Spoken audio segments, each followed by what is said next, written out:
Got Billy Idol coming in at number 5, up 2 from number 7. Man, this was a monster. This would be his first monster hit here in the States. Eyes without a face, without the human race. That's some nice rhymes right there. Some bitter ones too, boy. Such a forbidden record, but nice record just the same. The video was something else. I'm gonna mention something about the video. There's a little trivia I want to mention about that video that's gonna blow you away, or after the video was made. Billy Idol's "Eyes Without a Face" at number 5 on my fancy playlist, June 4th, 1984. The first song I heard by Billy Idol. I'll never forget it. I was working at a theater. I was a lowly employee. I was working concessions. I was on my way to work late one morning on local radio station WTBC. They played this absolutely dynamic remake of Tommy James and the Shondells' "Money Money," and it was Billy Idol. I never heard of Billy Idol in 1981. Late summer, fall of 1981. I'd put it around September 1981. I remember it. It just flash froze in my head. It just uh, I was driving to work and I heard the song and I flipped over it. That was one of the best remakes I've ever heard. And sometimes the remakes are not really as good as the original, and it's debatable whether or not the Billy Idol version is better than the Tommy James version. But boy, I was absolutely wiped out. But the song was not a hit in 1981.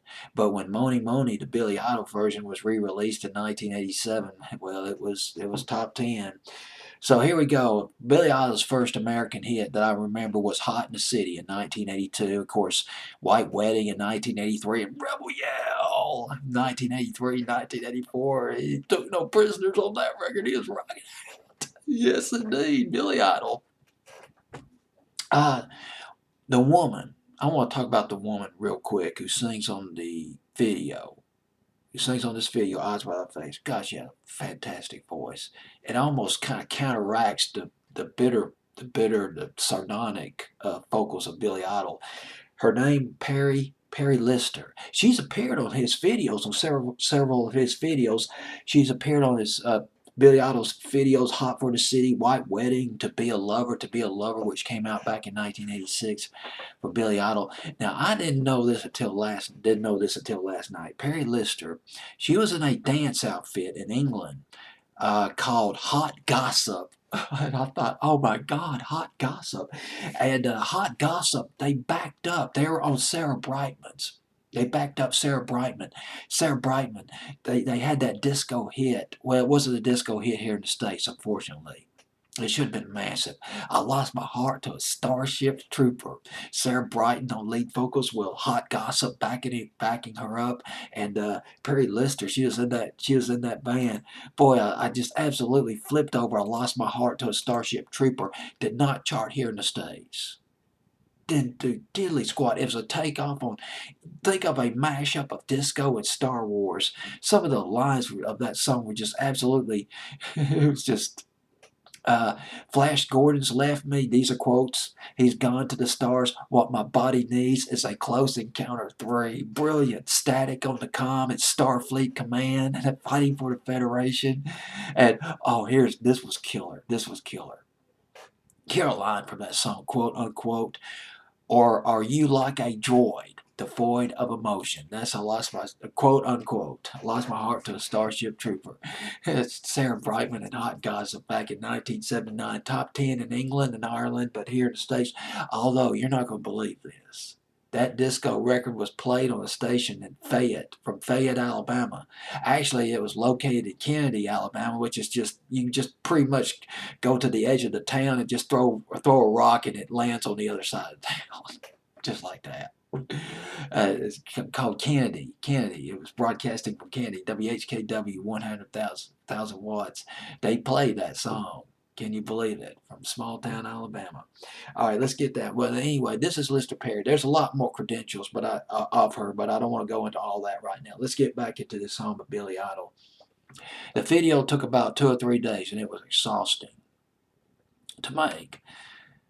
I read a biography of Billy Idol. a few years ago. It was amazing. It brought back some memories when I did some research on this record. Now, you're not going to believe what happened. After the video was made, Billy Idol, he flew to Arizona to do a concert, to do a show. And he got a very, very rude awakening. Like you wouldn't believe. He tried to take his contacts out of his eyes. He couldn't. Because of I don't know if it was because of the dry ice in the video. I think dry plain air was used as a term. And there was like fog machines and all that in the video. Well, because of the harshness of the video shoot or whatever, Billy Idol's contact lenses had fused to his eyeballs. Boy, if that happened to me, I'd have a full-blown panic attack. But Billy Idol's a lot more of a man than I am. He went to the doctor. Well, he went to the hospital, and they did surgery. They removed the contact lenses, and they put a bandage over his eyes for about 3 days until his cornea, I can't pronounce the word, corneas, eventually they were scraped. They were scraped. But they eventually recovered. His eyes eventually recovered. Eyes without a face. I'll be dang. Well, isn't that something? Well, we got Billy Idol with Eyes Without a Face at number 5 on my fancy playlist, June 4th, 1984.